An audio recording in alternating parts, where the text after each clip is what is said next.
Então, bom dia a todos. Agradeço a vossa disponibilidade para estarem aqui presentes. É um privilégio ter a atenção dos órgãos de comunicação do nosso Conselho num tempo e numa circunstância que não é já a das eleições autárquicas.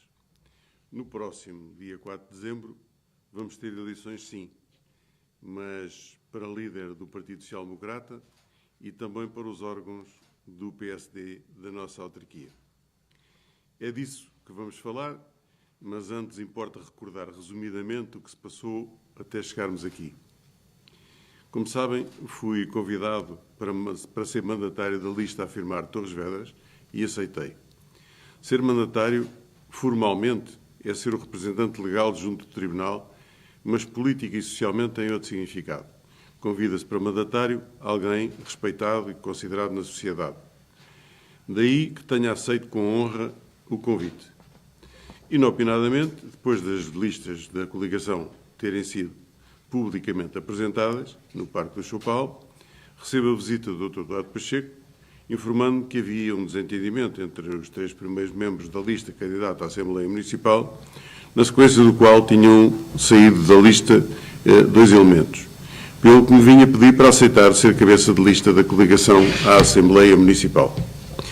Naturalmente pedi que me explicasse qual era o desentendimento e a explicação tinha a ver com a ordem que cada um ocupava na lista de candidatos.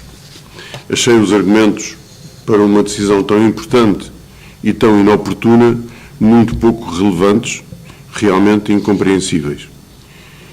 Disse exatamente isso ao Dr. Eduardo Pacheco e pedi-lhe para tentar consertar posições. Não fazia sentido que questões de cariz pessoal pudessem pôr em causa o partido e uma lista publicamente já apresentada. Pela inoportunidade e pelo insólito desta situação, disse-lhe que se não conseguisse resolver a situação, voltaríamos a falar, convencido que estava que o assunto ia ter solução. Porém, surpreendentemente, o Dr. Pacheco voltou sem solução e eu aceitei ser candidato e cabeça de lista à Assembleia Municipal. Fui, portanto, candidato por uma circunstância fortuita e não de forma deliberada. A surpresa seguinte foi o facto do partido não ter dado uma explicação pública das mudanças de candidatos na lista da Assembleia Municipal, de tal modo que nem suscitou sequer a curiosidade dos órgãos de comunicação. Ora, a política faz-se para os cidadãos e para que os factos políticos e a ação política cheguem ao conhecimento dos cidadãos, a forma de o fazer é através dos órgãos de comunicação social e agora também através das redes sociais. Sem o palco da comunicação social, os políticos não existem. É por isso que tantos políticos são também comentadores, analistas, animadores, críticos e outras tantas tarefas nos jornais, nas rádios e nas televisões. Precisam de ter palco para chegar aos eleitores. Isso dá aos órgãos de comunicação e aos jornalistas uma enorme responsabilidade. Porque, tendo em conta que cada um de nós tem as suas próprias convicções e simpatias, os jornalistas têm o dever moral e ético de despir os sentimentos e as convicções do cidadão, que cada um é, para serem tão isentos quanto possível e dar um tratamento tão igual quanto possível a todos os intervenientes políticos. Mais relevante ainda quando este comportamento é condição indispensável à existência do próprio sistema democrático. A democracia depende disso, entre outras coisas também importantes. Digo com toda a convicção e também por experiência própria. Fui, como provavelmente alguns sabem, sócio fundador de uma revista e de um jornal, a revista 4 Centros e o jornal A Pena, ambos no Concelho de Sintra. Fui também fundador como cooperante ou cooperador, nem sei bem como é que se diz, da cooperativa que criou a Rádio Ocidente, depois transformada em sociedade por cotas que adquiria todos os outros sócios. Formei então uma empresa que detinha os 2 órgãos de comunicação, a Rádio Ocidente e o jornal A Pena. Cheguei a ser, inclusive, diretor do jornal. Tenho, portanto, algum conhecimento sobre o trabalho dos órgãos de comunicação, locais e regionais, e sei das dificuldades que havia e há fazer um trabalho informativo, isento e completo, bem como as dificuldades de sustentação financeira dos órgãos de comunicação. Não estou a fazer estas referências por vaidade, mas sim por saudade. Vendi a empresa há cerca de 20 anos à Renascença, mas ficou o vício bom e a saudade da comunicação social. Tal como a comunicação social, também a política é um vício bom, sobretudo quando é uma atividade exercida com grande nobreza. Entendida e praticada como serviço aos outros, serviço à comunidade, dádiva de si aos outros, sem esperar recompensa. Esperar, sim, reconhecimento. É com esse espírito que aqui estou. Há 10 anos atrás tive um cancro no intestino, tive também 2 isquémias cardíacas já. Num dos casos fiquei até nos cuidados intensivos do Hospital de Torres Vedras. Valorizo a vida, mas tomei consciência da sua inconsistência e da sua impermanência. Compreendi que a vida é demasiado curta para ser também pequena, fútil, inútil. É por isso que me disponho a poder vir a ser candidato a líder da Comissão Política Conselhia. Gostaria de deixar um rastro, uma memória de alguém que fez alguma coisa pela sua terra. Somos todos mortais, mas podemos ser eternos na memória do coração daqueles que cá ficam quando nós nos formos. O partido é um instrumento que agora poderei utilizar para uma ação política que sirva os munícipes do nosso concelho.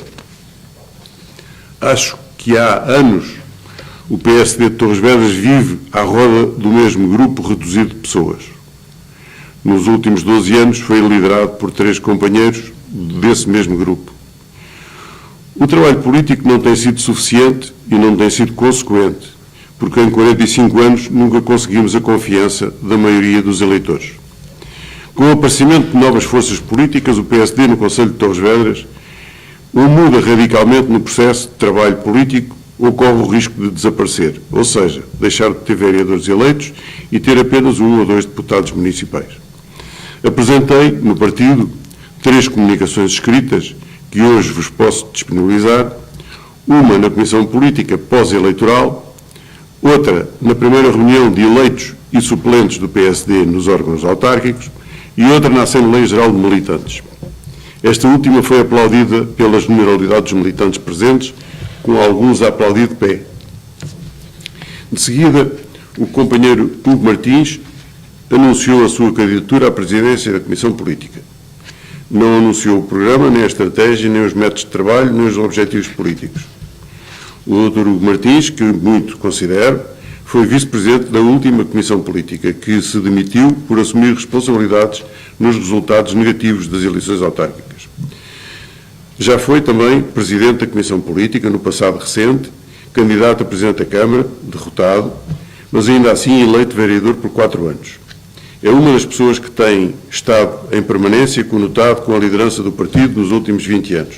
Acho importante que os militantes e os eleitores saibam o que propus fazer agora, acho importante que os militantes e os eleitores saibam o que propõe fazer agora o Dr. Hugo Martins, que não fez no passado. Assim como não faço questão de ser candidato a nada, deixo aqui um desafio público ao Dr. Hugo Martins, que assuma como suas as propostas que apresentei ao partido e que foram amplamente elogiadas. Que se comprometa a colocar em prática essas propostas de trabalho e a sua orientação estratégica com vista a uma vitória eleitoral em 2025. Se o fizer, terá o caminho livre que eu não serei candidato. Se não o fizer, significa que o que se propõe fazer é manter o status quo.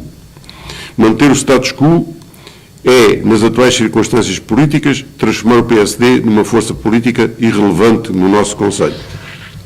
Sendo assim, farei aquilo que os militantes do partido quiserem que eu faça. Se me apoiarem clara e inequivocamente em número e em disponibilidade para o trabalho, serei candidato e darei o meu melhor nos próximos 2 anos para cumprir as promessas que escrevi nos documentos que apresentei aos órgãos do partido. Se não existirem condições para tal, não disputarei as eleições que, nas atuais condições políticas internas, não têm nada de democrático, dado que o reduzido número de militantes inscritos com direito a voto fazem quase todos parte do grupo que tem liderado o PSD nos últimos anos e são fiéis seguidores do ainda mais reduzido grupo de que faz parte o Dr. Hugo Martins. Alerto, portanto, todos os sociais-democratas para o risco do definhamento próximo da extinção do PSD em Torres Vedras, se não houver uma forte mobilização para uma transformação profunda do partido, a começar pela liderança, é isso que vai acontecer. É isto que tenho a dizer por intermédio da comunicação social, a todos os militantes e simpatizantes do PSD e também aos eleitores em geral, porque sem o PSD forte, a democracia fica mais pobre. Muito obrigado a todos vós pela atenção que prestaram e agora estou disponível para as vossas perguntas, se entenderem fazê-las.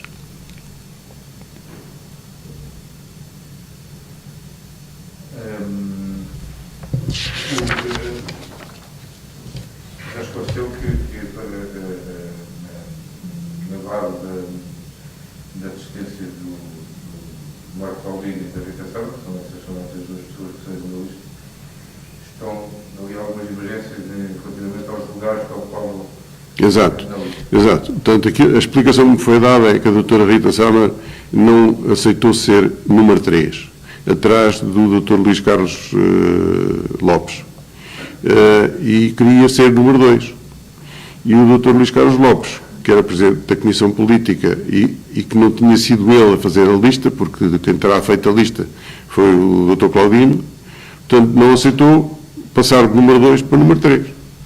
E, portanto, depois, circunstancialmente, o Dr. Claudino solidarizou-se com a doutora Rita Sá. Também não se percebe muito bem, porque, quer dizer, se foi ele a fazer a lista, não é? Portanto, esta atitude depois de solidariedade com a doutora Rita Sá, eu penso que foi um braço de ferro que o Dr. Claudino fez, porque pensou que, dessa maneira, conseguia, digamos, obrigar a haver esta troca, de passar a doutora Rita Sá para número 2 e o Dr. Luís Carlos Lopes para número 3. E então, como não cedeu, não é? O Dr. Duarte Pacheco foi ter comigo a pedir-me para eu assumir o lugar de cabeça de lista à Assembleia Municipal. E eu achei que tinha o dever de servir o partido, numa circunstância destas, não é? Portanto, e aceitei. E isso, de alguma maneira,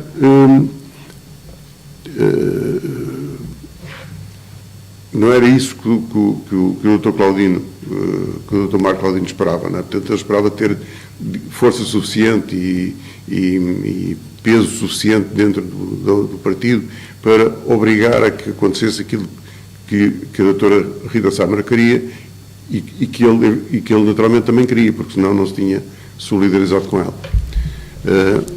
Pelo menos a solidariedade é a interpretação que, isto é a interpretação que eu faço dos factos, não é? Portanto, nenhum deles quis, nós tentamos realmente obter esclarecimento. Durante a campanha eleitoral percebemos que não quisessem, porque, enfim, estavam em campanha e perturbado um pouco. Mas depois da campanha também ninguém quis dar explicações. Essa foi uma das coisas que também me desagradou no próprio partido, porque eu acho que o partido tinha a obrigação de explicar à população em geral para que tinha havido uma alteração na configuração da lista e porque é que isso tinha acontecido.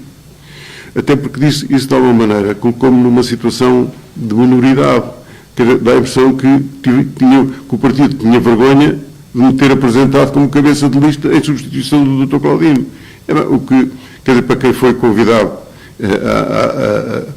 a servir o partido dessa maneira, também não foi muito simpático, não é? O Luís Carlos manteve o lugar, ele foi o único que manteve o único?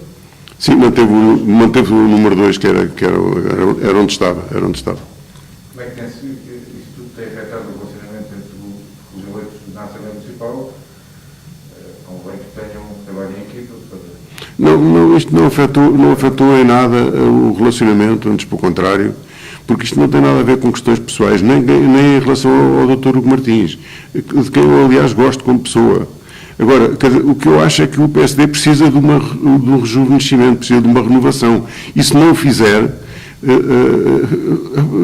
desaparece. Se calhar é um termo muito forte, o desaparecer, mas, mas fica muito limitado do ponto de vista político, porque vão desaparecer eleitores do PSD para a Iniciativa Liberal, que desta vez não concorreu, mas vai concorrer na próxima, vão desaparecer eleitores para o Chega, vão desaparecer eleitores para os Unidos, portanto, que tem tido uma dinâmica importante do ponto de vista político.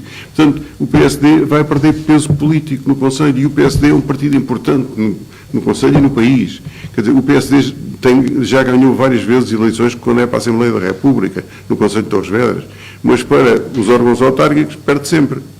Portanto, alguma coisa tem que mudar. E eu acho que não se pode mudar fazendo a mesma coisa, não é? Portanto, era aquilo que dizia já o Einstein, não é? Portanto, que é a loucura pensar que fazendo a mesma coisa só obtém resultados diferentes, não é?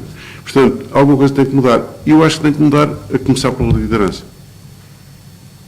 Não sei se... O que é que tem... disse que tinha apresentado as suas ideias numa comunicação, mas... Eu tenho ali os documentos, se vocês quiserem. Resumidamente, o que é que acha que o PSD precisa fazer? Eu preciso de fazer tanta coisa, deixa-me ver aí os papelinhos, que é mais fácil para mim. Não é? Portanto, eu apresentei um trabalho... Não percebi. Quando é que são as eleições para a Conselhia? São agora, no dia 4 de dezembro, no mesmo dia da eleição do Presidente do Partido. Portanto, eu apresentei um primeiro documento logo na primeira reunião da Comissão Política a seguir às eleições. E nesse documento eu dizia que, caros amigos, mais do que refletir sobre o passado, importa refletir sobre o que fazer no futuro.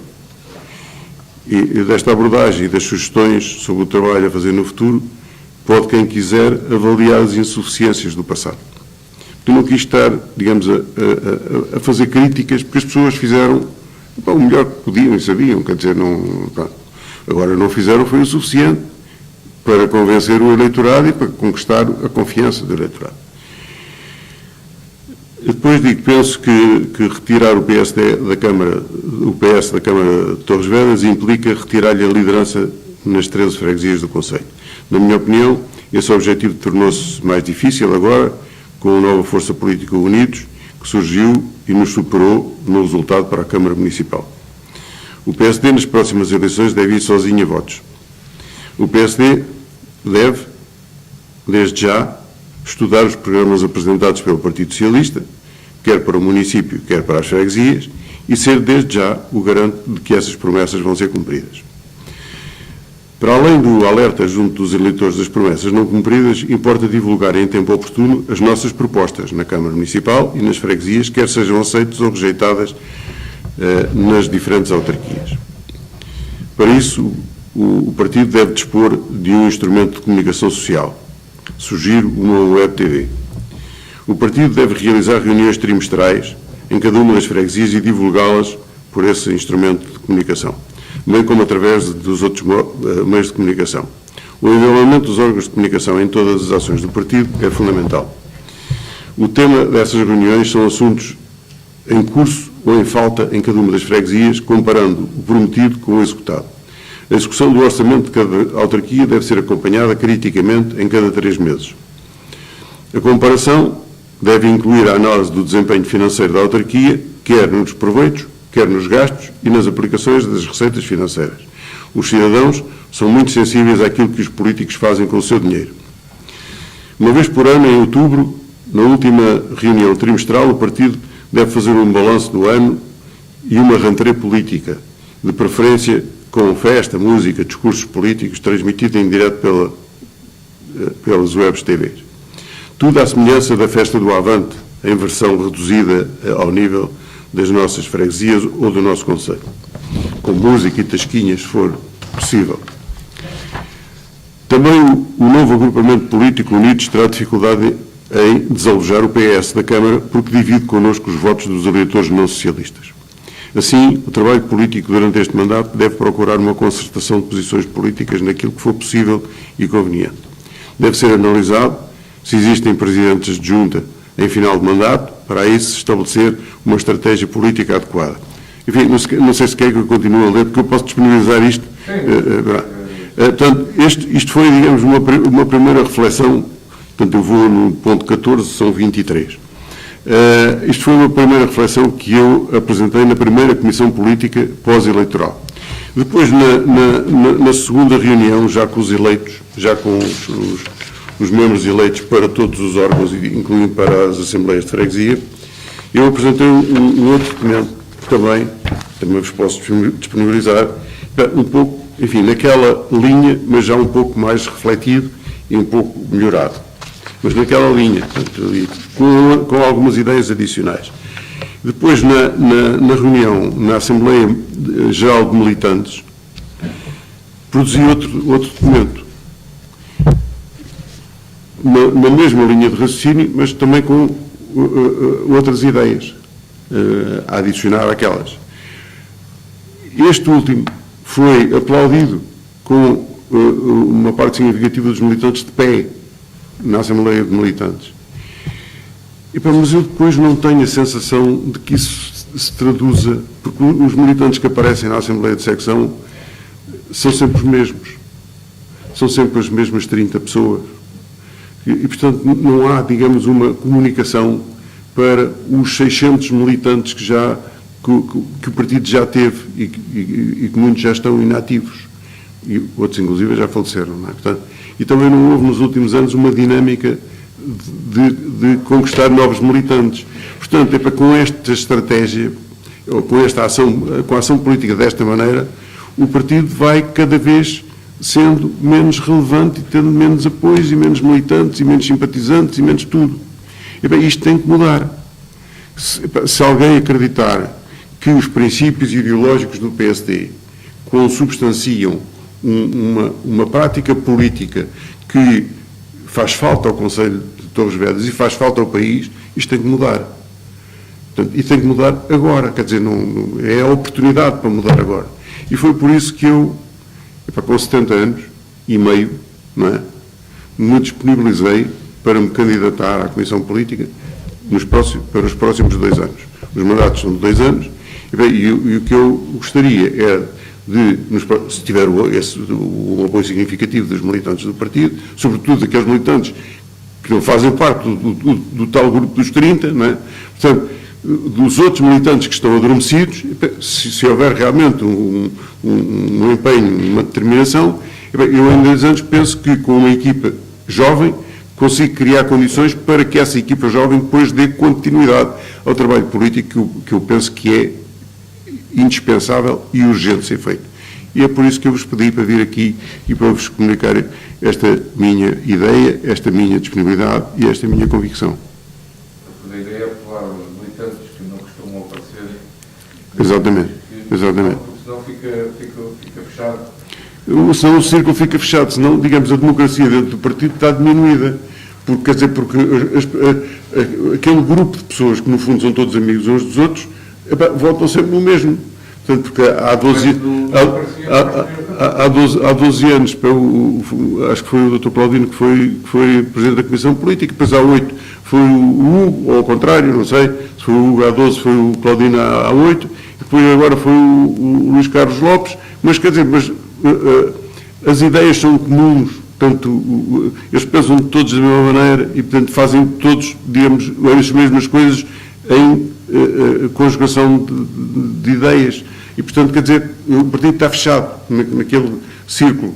Portanto, é preciso abrir o partido a outras pessoas, a outras ideias, a outras iniciativas, por forma a que se construa dentro do próprio partido uma confiança diferente e uma dinâmica diferente.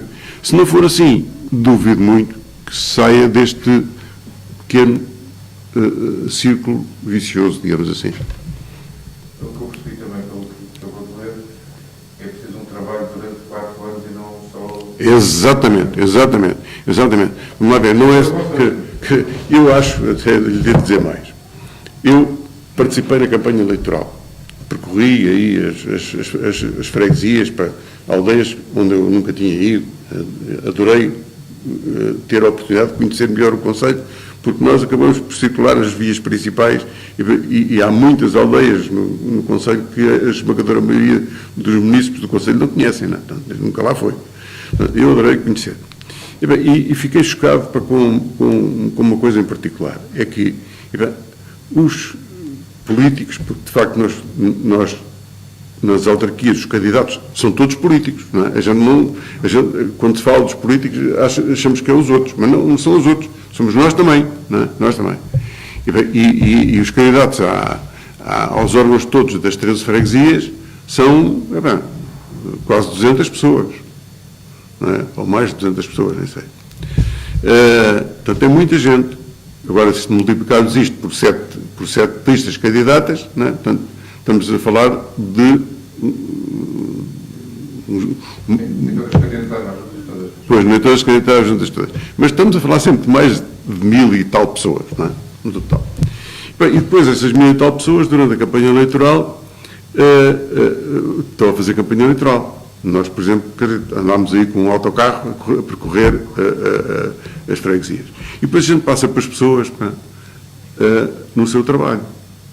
Uns a fazer casas, outros na vindima e outros não sei o quê. E eu vejo uma tristeza nas pessoas que olham para nós e que dizem assim, o que é que estes gajos, em vez de andar a trabalhar, andam aqui para gastar o dinheiro do povo, não é? Até a campanha eleitoral hoje tem que ser diferente. Isto não tem nada a ver com os anos a seguir ao 25 de Abril, onde as campanhas eleitorais eram uma festa que envolvia toda a gente, todos os eleitores. Agora não. Agora, o tal trabalho que é preciso realizar durante os 4 anos é a campanha eleitoral. A campanha eleitoral não pode ser aquilo que tem sido até agora. Porque as pessoas reagem mal àquilo. Há ali um conjunto de pessoas que anda em festa na campanha eleitoral quando está toda a gente a trabalhar, gastando o dinheiro dos contribuintes. Não é? Portanto, quer dizer, até estas coisas a gente tem que refletir e mudar. Não é? Exato. Portanto, até estas coisas a gente tem que mudar. Quer dizer, isto não pode continuar assim. Eu acho que sim. Até agora, vamos imaginar que apareceu um grupo político que se afirmou muito rapidamente, o Unidos, não é? Afirmou-se, é inegável. Portanto, em poucos meses teve um apoio significativo. A Câmara Municipal ficou à frente do PSD. E à frente significativamente. Não é? Mas não foi buscar votos à abstenção. Foi buscar votos aos outros partidos. A abstenção não diminuiu. Antes, pelo contrário, ainda cresceu um bocadinho. Portanto, se nós somarmos aos 45, qualquer coisa, de abstencionistas, os quase 4% de votos brancos e nulos, temos quase 50% do eleitorado que não mostrou confiança em nenhum partido dos 7 que se apresentaram. Não é? Amanhã não são 50%, são 55% ou 60%. E o que é que isto significa em termos da democracia? Não é? Que raio de democracia é esta em que a maioria não vota em ninguém? Recusa todos. Não é? Isto, do meu ponto de vista, é a morte do sistema democrático. Portanto, um dos objetivos, aliás, na intervenção que fiz na Assembleia Municipal, na tomada de posse, referi isso. Um dos grandes objetivos daqueles que acreditam no sistema democrático é reverter esta situação. Ora, só se reverte esta situação se os eleitores voltarem a confiar nos políticos. Para voltarem a confiar nos políticos, o comportamento dos políticos tem que ser diferente. Em todos os aspectos, não é? Tem que ser diferente. De forma a que alguém... Porque há aqui um fenómeno que tem a ver com a comunicação social que é assim. Não sei se não deveria ser de outra maneira, mas é assim, não é? Só é notícia aquilo que é mau, não é? Portanto, quando aparece um político a fazer um aldrabice, é notícia. Mas se aparece um político a fazer uma coisa boa, não é notícia, não é?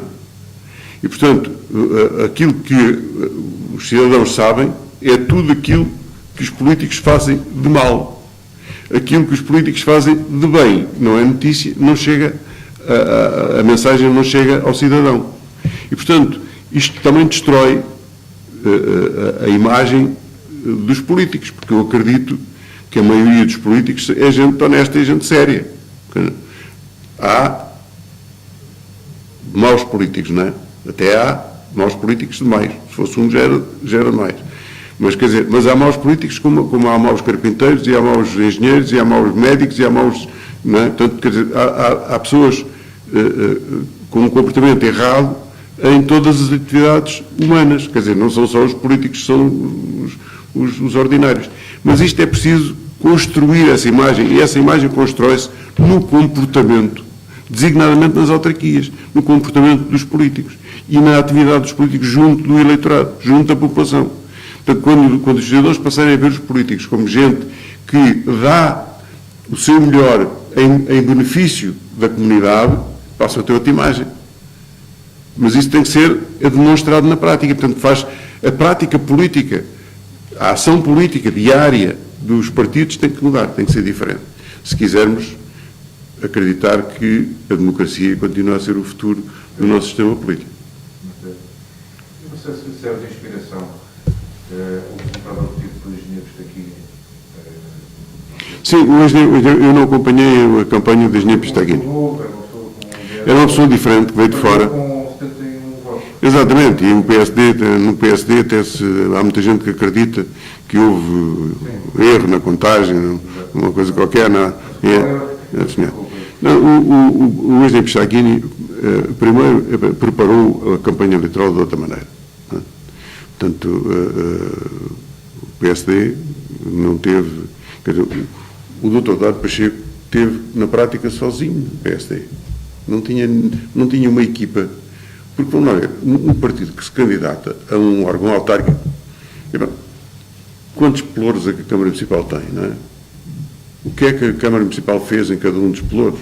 O que é que fez bem, o que é que fez mal? O que é que devia ter feito de outra maneira? O que é que se esqueceu, não é? Pelouro a pelouro.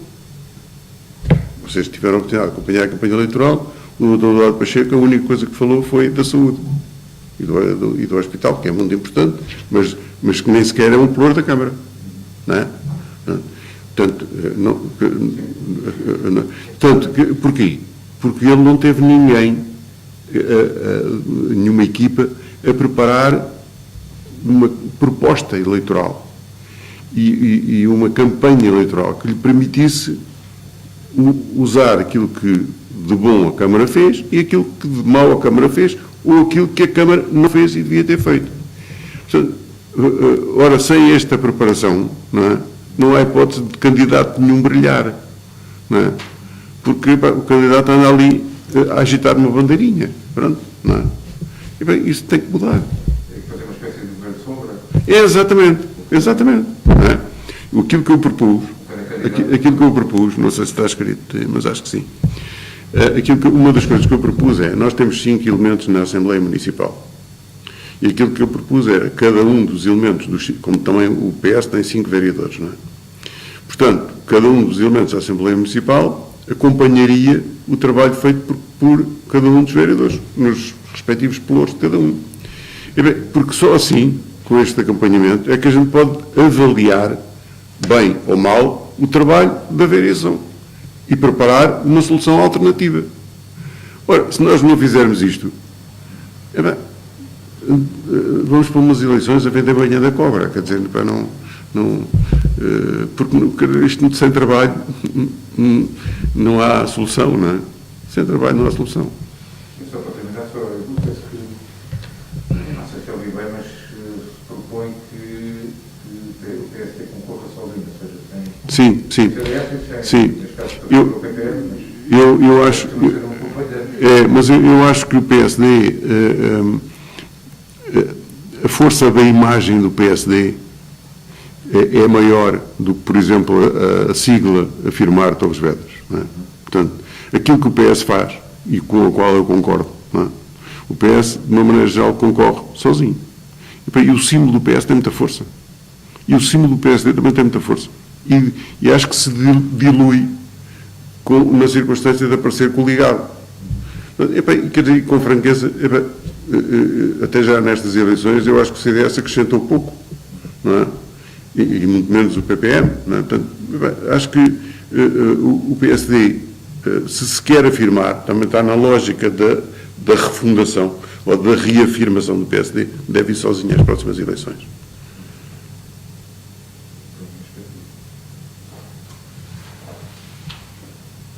Espero que tenham gostado da conversa e que não tenham dado o tempo como perdido.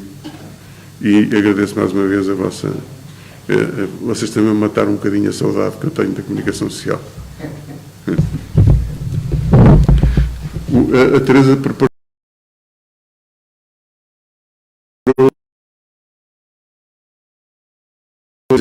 fazer